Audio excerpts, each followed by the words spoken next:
7 मई को भारत और पाक के बीच में जिस तरह मिलिट्री वार हुआ, उससे ज्यादा हद पर बात रही डोनाल्ड ट्रंप की। एक शक्तिशाली राष्ट्र का राष्ट्रपति होने के नाते डोनाल्ड ट्रंप ने जिस प्रकार भारत के प्रति अपना व्यवहार रवैया को दिखाया, ये बहुत ही हास्यास्पद है। रीजन यही है क्योंकि आप इतने बड़े शक्तिशाली देश के राष्ट्र के राष्ट्रपति होते हुए अब बचकाना हरकत, एक मामूली बच्चे की तरह बात करना कि हम भारत और पाकिस्तान के बीच में मध्यस्थता कराए हैं, और फिर आके 2 दिन के बाद बोलते हैं कि मेरा उसमें कोई योगदान नहीं रहा है। तो आप विश्व स्तर पर अपना कैसे छवि बनाना चाहते हैं?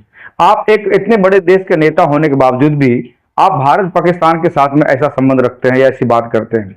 दूसरी बात है इसके लिए, और इस घटनाक्रम से एक बात तो साफ जाहिर हो जाती है कि भारत की जो विदेश नीति है, जिस पर मोदी जी कहते हैं हमेशा कि मेरी विदेश नीति अब तक के सभी सरकारों से बहुत बेहतर है, परंतु कहीं न कहीं उनके इज्जत में, उनके सम्मान में, और भारत की सेना जिस प्रकार जीत की ओर अग्रसर हो रही थी, सारे भारतीय लोगों की एक तरह से दिल की आवाज थी। परंतु अचानक दिन में अमेरिका की तरफ से खबर आती है कि हमें इन दोनों के देश के युद्ध में नहीं पड़ना है, और अचानक 4 घंटे के बाद डोनाल्ड ट्रंप अचानक ट्विटर में आके अपना मुंह उतार के बताते हैं कि हमने दोनों के बीच में सीज फायर करवा दिया है। तो इस तरह भारत और पाकिस्तान जो दो देशों के बीच में जो कश्मीर का जो मुद्दा था, कहीं न कहीं अमेरिका ने इसमें जानबूझ कर इंटरफेयर किया है।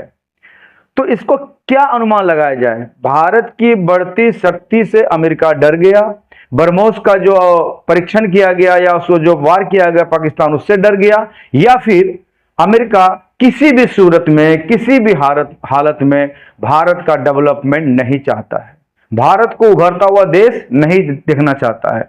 हमारे देश में एक कहावत है कि पानी छान कर और दोस्ती जानकर करनी चाहिए। तो मोदी को भी अपने विदेश नीति को अमेरिका के प्रति जो बना कर रखे हैं, उनको भी इस पर कहीं न कहीं काम करना पड़ेगा, क्योंकि जब ट्रंप का इलेक्शन होता है तो यही मोदी वहां जाके बोलते हैं कि ट्रंप और मोदी भाई है। ये कैसी दोस्ती और कैसा प्यार है कि मुंह पर दोस्ती और पीछे से वार है। तो अगर मेरा ये वीडियो आपको अच्छा लगे, इसको लाइक सब्सक्राइब जरूर कीजिए। नमस्कार, जय हिंद।